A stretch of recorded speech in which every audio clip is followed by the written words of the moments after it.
Welcome to the deep dive.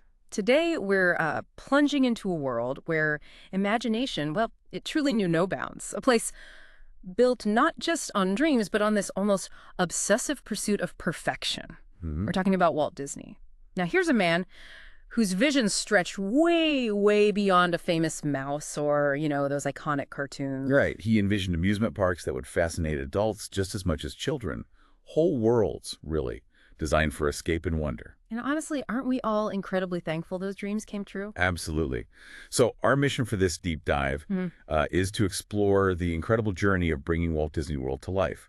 We're looking at it from its earliest conceptual sparks right up to its innovative present, well, present as seen through our source material from 1986. Okay. We want to uncover not just the what, but the why and the how behind what ultimately became Walt's most ambitious project, the one that, bears his name. Okay, let's unpack this. Because you'd think after Disneyland, the success was unprecedented, right? You'd think Walt would be content, maybe just, I don't know, copy it somewhere else. You would think so. But what I find so fascinating is he was already thinking bigger, a second Magic Kingdom. And he had this mantra driving him, you can't top pigs with pigs. Yeah, apparently from the Three Little Pigs sequels. Right. So what does that tell us? Why did he want something totally new? Well, it just speaks volumes, doesn't it? About his restless genius, that phrase. You can't top pigs with pigs. It means you don't just repeat yourself. You innovate. You push. Always pushing. Always.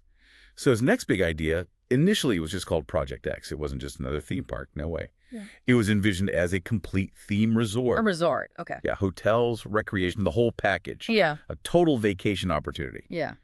Walt saw it as this incredible chance to develop virgin land properly, as he put it, through free enterprise, enhancing the environment without government subsidies. That's ambitious. Very. Though, at the time, the rumors were incredibly vague.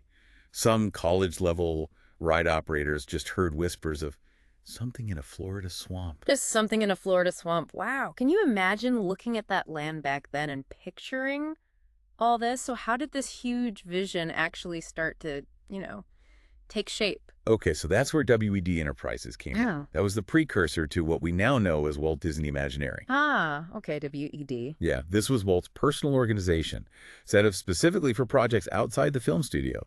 They were the brilliant minds who actually made Disneyland happen. And they learned a lot from that, I bet. Oh, crucially, invaluable lessons for this new, even grander project. They learned by doing, by iterating, constantly striving for that perfection. That was very much Walt's way. And a huge lesson from Disneyland was needing space, wasn't it? Control. Absolutely. Because Disneyland, as Walt apparently described it, became kind of gypsy and crowded, with all the hotels and fast food places popping up right outside the gates. He lost some control over that atmosphere. Right, the bubble burst as soon as you stepped outside. Exactly. So for this new project, he wanted vast amounts of land, thousands of acres, to control the entire environment around the park. So the hunt for this virgin land began. How did they pinpoint Florida? Well, they started scouting locations pretty early, like 1958 onwards, and four main things quickly pointed them towards Florida. Okay, what were they? First, you needed lots of land, and it had to be reasonably priced. That was key for controlling the environment. Makes sense. Second, Florida already had a strong tourist population, about 20 million a year, even back then. Built-in audience. Pretty much. Third, you needed excellent access. Major highways like the new I-4, nearby airports. Check. Logistics. And fourth, the weather. Favorable year-round climate. Put all that together, and Florida was the clear winner. Okay, so Florida it is. But here's where it gets really interesting, almost like a spy movie. Operation Secrecy. Oh, yeah. This was crucial. To stop land prices from going through the roof the second people heard Disney, they had to be incredibly careful. So what did they do? They set up 5 dummy corporations, fake names, the whole deal. Wow. And these companies quietly started buying up parcels of land all over Central Florida. It sparked all sorts of wild speculation about who this mystery buyer was. I bet. Who did people think it was? Oh, everyone. Aerospace companies like Douglas or Boeing. Even the mysterious Howard Hughes was rumored. Howard Hughes, of course. But, a secret that big is hard to keep forever. Eventually, an Orlando Sentinel reporter got the scoop. The Disney name leaked. The cat was out of the bag. Exactly. And so the formal announcement finally came November 15, 1965. By then, they'd snapped up over 27,000 acres. 27,000 acres. Just incredible. And Walt himself went on TV to reveal the plans. He made a point of saying, look, the sketches might change, things will evolve, but the basic philosophy and the goals were absolutely clear. He called it the most exciting and challenging assignment we've ever tackled. He knew that size gave them freedom. Freedom to dream even bigger. So the land's secured, the world knows Disney's coming. But like you said, Walt wasn't just building another Disneyland, was he? What was the real core of his Florida dream? Right. His dream for Florida was much, much more expansive. Yeah. The initial plan actually called for 2 theme parks. Yes, a new Magic Kingdom, similar to Disneyland, but, bigger and improved. Okay. But also Epcot. And this is so important. Epcot was Walt's true passion project. That's where he intended to focus most of his energy, his creativity. It was the future. Epcot. The experimental prototype community of tomorrow. That name itself sounds revolutionary. This wasn't just a theme park at all, was it? Not even close. It was almost a living laboratory for, urban planning and innovation. Yeah. Totally radical for its time. So what made it so central to his vision? Walt saw Epcot as the most important part of the whole Florida project. Mm-hmm. And he specifically chose the word community, not city. That was deliberate. Why community? Because he envisioned it would never be completed. That wasn't a bug, it was a feature. Always evolve. Exactly. It was designed to constantly introduce, test, and demonstrate new materials, new systems, a living blueprint of the future, he called it. A global showcase for the ingenuity and imagination of American free enterprise. Wow. So people could actually see tomorrow. And experience it. The idea was they'd see these innovations, these new ways of living, and maybe take those ideas back to their own communities. Think about how different that is from just building houses. It was about embedding constant innovation into the fabric of a place, way before, Silicon Valley was a household name. That's a truly powerful vision. Perpetual evolution. But then, life happens. Tragedy struck. He did. Walt never got to see Epcot fully realized. He passed away unexpectedly December 15th, 1966. He was only 65. Oh, man. You can only imagine the shockwaves, the uncertainty that must have hit the whole project, losing the visionary. It was devastating, absolutely. But, out of that profound loss came this equally profound act of loyalty, of determination. What happened? His older brother, Roy Disney, he was actually retired at the time. Yeah. He made the decision to come back, step in, and take over the whole project. And one of his first, most impactful acts, he officially renamed it Walt Disney World. Ah, adding the Walt. Exactly. So that, in Roy's words, people will always know that this is Walt's dream. Roy's leadership was absolutely critical. He gave everyone the confidence, the drive to see this monumental vision through. What a tribute, and what an undertaking it remained. The sheer scale of building Walt Disney World. It's hard to comprehend. Our source says at its peak in 1970, it was the largest private construction project in the United States. The scale is just staggering. Think about it. In late 67, the land was still mostly undeveloped swamp, pine forests. So where do you even begin? Well, they started by setting up a tree farm, just to figure out which plants would actually survive and thrive there. Then they cleared about 100 acres for the Magic Kingdom itself. And they marked the spot for Cinderella's castle. Literally. With a huge white X painted on the ground. Can you picture it? And to help everyone visualize the sheer size and placement of things to come, they used those large balloons, the stakeout method, floating these huge balloons way up high so people could actually grasp where these massive structures would eventually stand in that vast, empty landscape. Balloons. That's incredible. And the earth moving. You mentioned that earlier. Over 8 million cubic yards of earth. Enough to fill the Empire State Building 5 times over? Mind-boggling, isn't it? It really makes you think about those early engineers.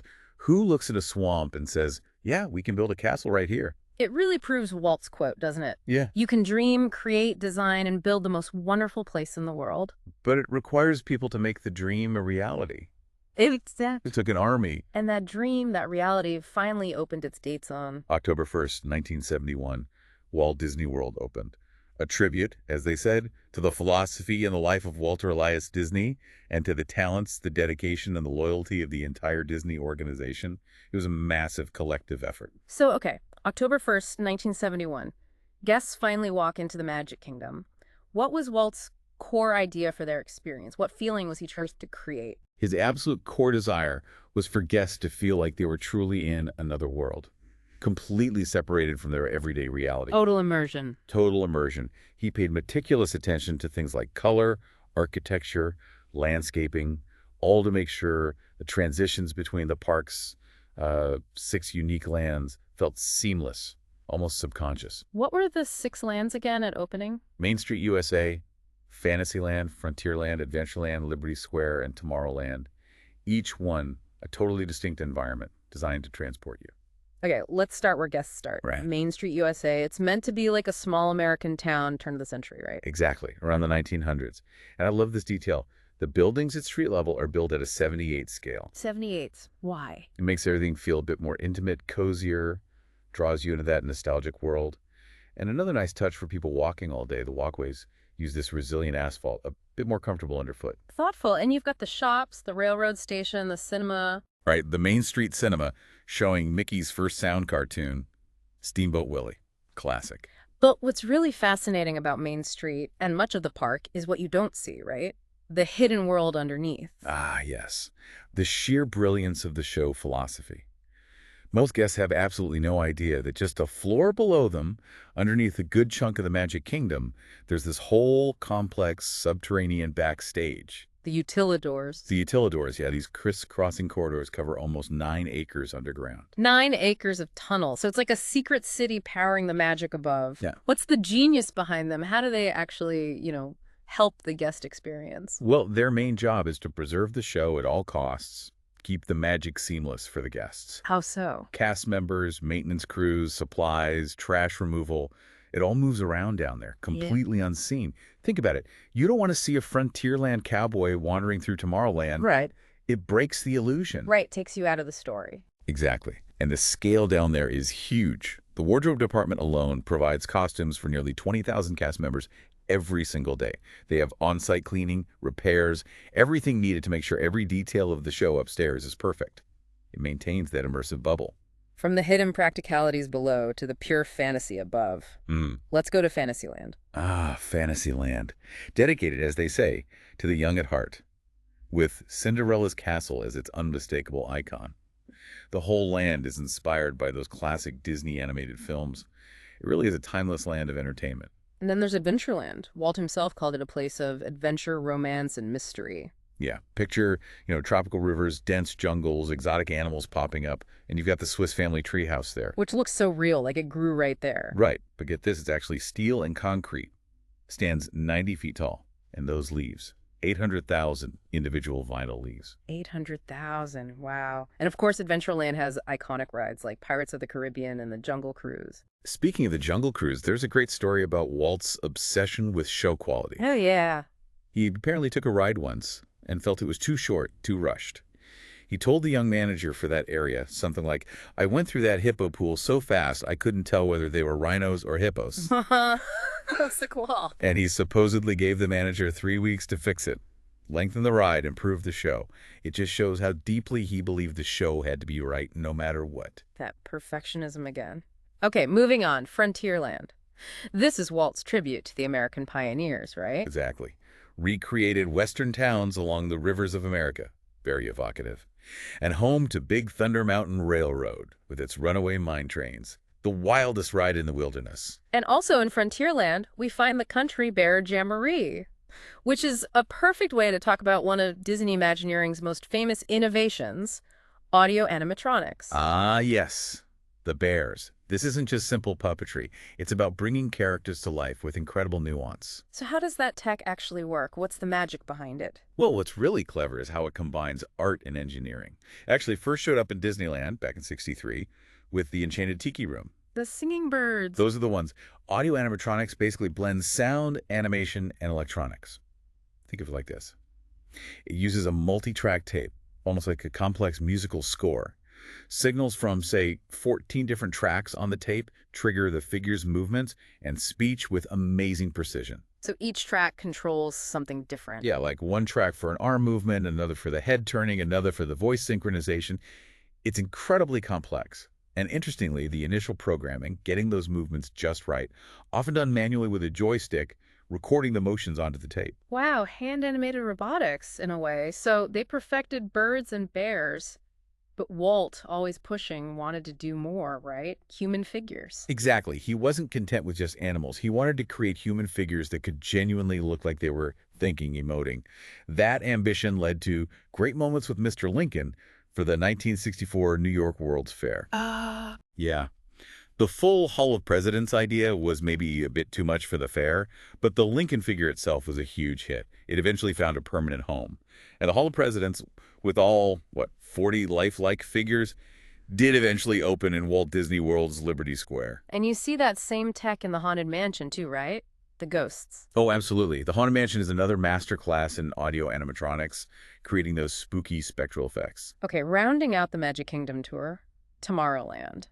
This is the bold look into the future. Right, where technology takes over. You've got thrilling rides like Space Mountain and the Wedway People Mover, which was pretty revolutionary, using pollution-free electricity to glide guests around. And the monorail. Can't forget the monorail. Definitely not. The Mark IV monorail, another iconic Disney innovation, whisking you efficiently, quietly to other parts of the resort. Which brings us perfectly to Epcot Center. Walt's big dream, finally opening in October 1982. Yes, the most ambitious, the most deeply personal phase of his Florida project, finally open for everyone to experience.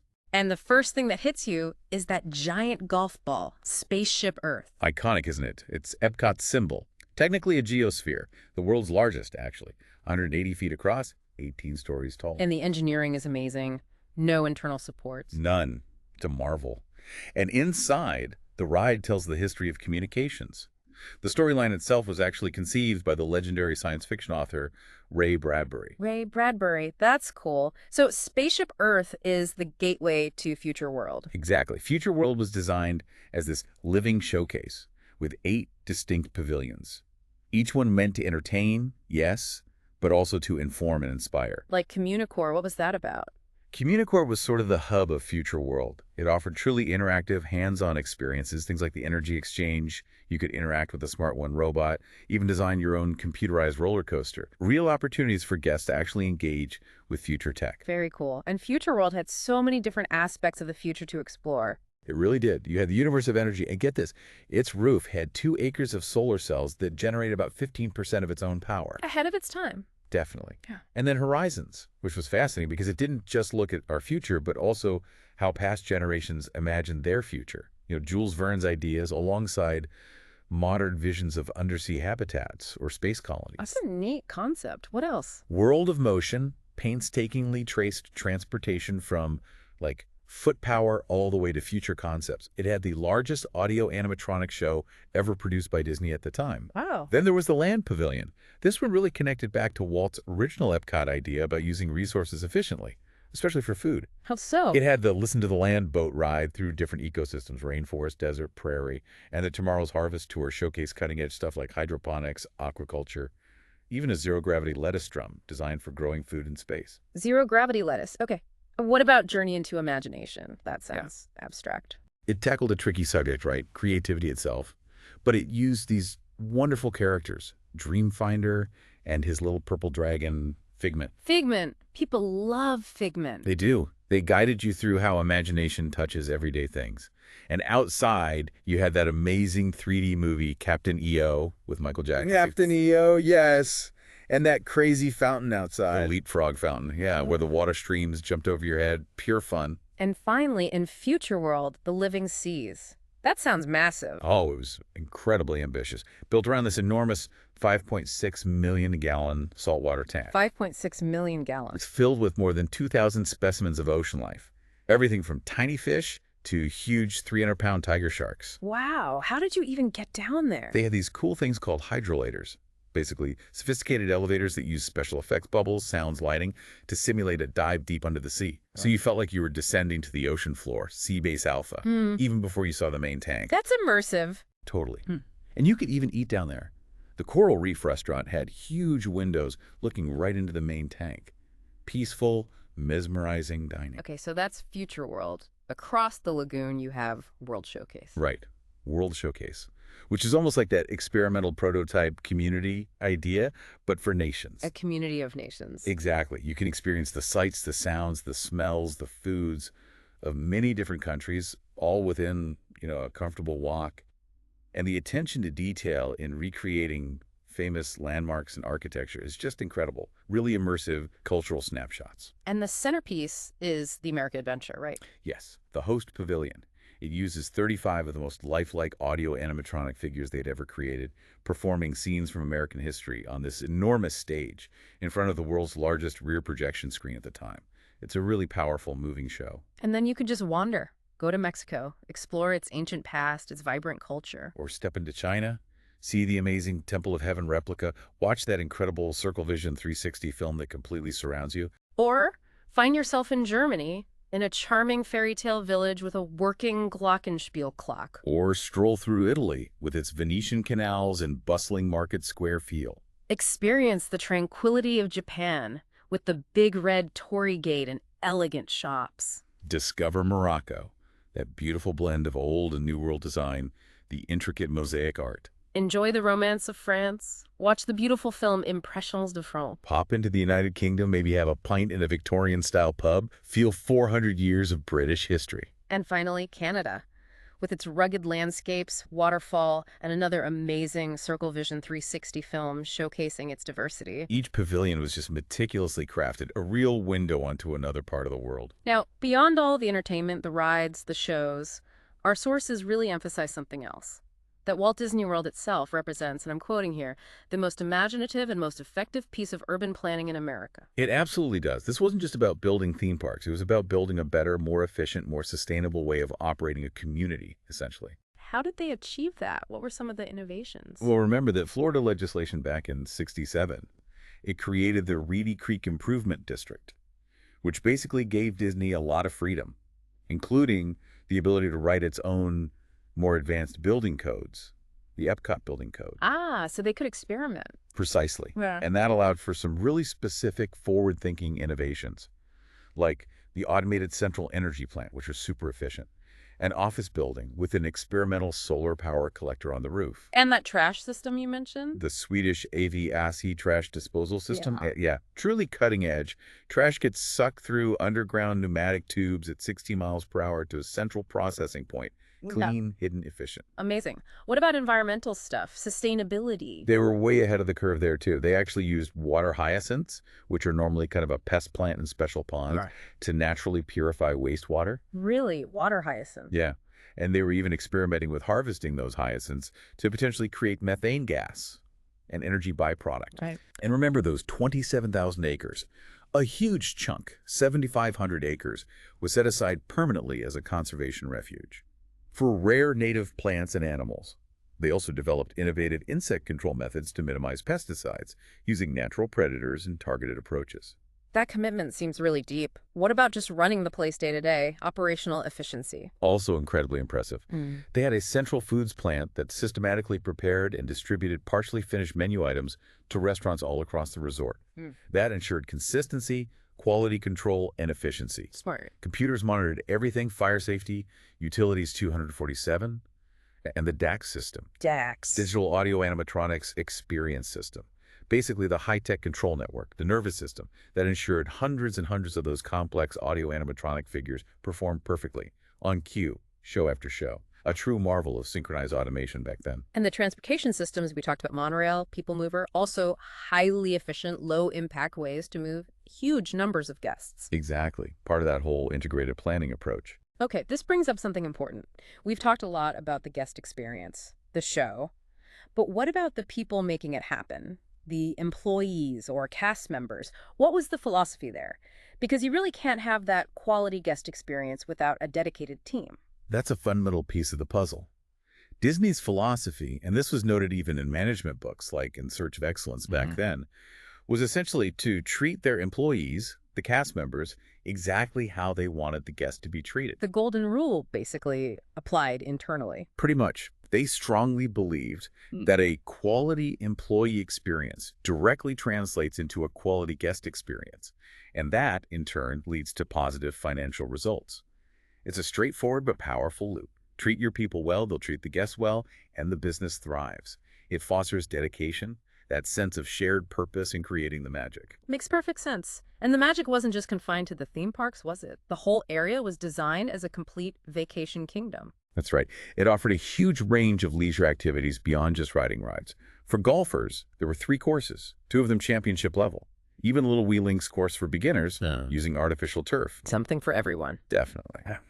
There was Discovery Island, which they transformed into an accredited zoological park, focusing on rare bird species mainly. Okay. That got accredited in 1981. Okay. You also had the Fort Wilderness Campground, much more rustic, offering things like canoeing, horseback riding, a petting farm, and river country, kind of an old-fashioned swimming hole theme, but Disney style, with water slides, flumes, plunges. It was designed to be a complete destination resort in itself. So looking ahead from that 1986 perspective our sources give us, Disney clearly wasn't resting on its laurels. They're always pushing, right? Challenging designers to stay on the leading edge, break the rules. What was next on the horizon back then? The future looked incredibly busy, absolutely continuing that legacy of innovation. The big news was the planned Disney MGM Studio Tour. This was going to be the third theme park. MGM Studios. Yeah, themed around Hollywood's golden age, the 1930s and 40s. And crucially, designed as a working Walt Disney Pictures studio, where guests could actually tour real production facilities, see movies being made. That sounds cool. Any specific attractions mentioned? Yes, they talked about the great moments at the movies ride, which was exciting because it was going to combine live actors with audio animatronics for the first time in that kind of attraction, and a video theater where guests could actually participate in making mock TV shows. Very interactive. And they were planning something completely new for nighttime too, weren't they? Pleasure Island. That's right. Pleasure Island was envisioned as a dedicated nighttime environment. Think nightclubs, unique retail shops, themed restaurants, all set within this cool waterfront wharf warehouse district aesthetic. It even had its own fictional backstory. Lots of live entertainment planned. It was really Disney extending that immersive storytelling into the evening hours for adults. A whole new dimension. And Epcot wasn't finished evolving either, right? There's a new country coming to World Showcase. Yes, they were already deep into planning the Norway Pavilion. Wow, okay. It was going to have a strong Viking theme, showcase different Norwegian architectural styles, offer authentic food and handicrafts. And they were designing a signature ride, a fantasy voyage.